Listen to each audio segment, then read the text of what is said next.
ಏನ್ ಬಿಸಿಲೈತ ನನ್ ಮೇಲೆ ಹಣೆ ಇಟ್ಟಳು. ಯಾರ ಬಸವರಾಜ ಇಲ್ಲಿ ಬಂದ ಇಲ್ಲ ಹಾಕೊಂತಾನೆ. ಅಯ್ಯೋ ಈ ನನ್ ಮಕ್ಳು ಮತ್ತೆ ಶುರು ಮಾಡಿದ್ರಯ್ಯ. ಇಲ್ಲಿ ಕುಂತ ನೋಡ್ತನೆ ಏನಾಗಿದೆ ಏನಿಲ್ಲ. ಇದೆ ಇಲ್ಲೊಂದು ಸಮಸ್ಯೆ ಖಂಡಿತ ಇದೆ. ನಮ್ಮನ 42 ಪಾಯಿಂಟ್ ಆಗಿಬಿಟ್ಟದ ರಾಯಚೂರಾಗ. ಅಯ್ಯೋ ನಿಮ್ಮ ಲಜ್ಗೆಟ್ಟವ್ರು ಕಣ್ರಿ ನೀವೆಲ್ಲ. ಇಲ್ಲಿ ಕುಂತಿದ್ದಾರ ಮನೆಗ್ ಸಣ್ಣ ಫ್ಯಾನ್ ತಿರ್ಗಾವಲ್ದ, ಅದಕ್ಕೆ ದೊಡ್ಡ ಫ್ಯಾನಿಗೆ ಬಂದು ಕುಂತ್ಕಂಡೆ.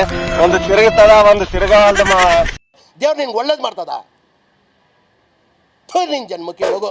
ಏನ್ ಮಾಡ್ತಮ್ಮ ಮನ್ಯಾಗ ಅವ್ ಸಣ್ಣ ಫ್ಯಾನ್ ತಿರುಗಿ ಗಾಳಿ ಈಟ್ ಬರ್ತದ, ತಣ್ಣಗ್ ಬರವಲ್ದ ಮಾವ. ದೊಡ್ಡ ಫ್ಯಾನಿಗೆ ಬಂದು ಕುಂತ್ಕಂಡೆ, ಒಂದು ತಿರುಗುತ್ತದ ಒಂದು ತಿರ್ಗಾವಲ್ದ ಮಾವ. ಬರೀ ಇಂಥದೆಯ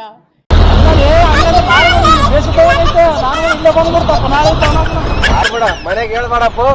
ನಮ್ಮನ್ ಬಿಸಿಲಿ ಸಾಕಾಗ್ಬಿಟ್ಟದ. ಮತ್ತೆ ಭೇಟಿಯಾಗೋಣ. ನಮಸ್ಕಾರ.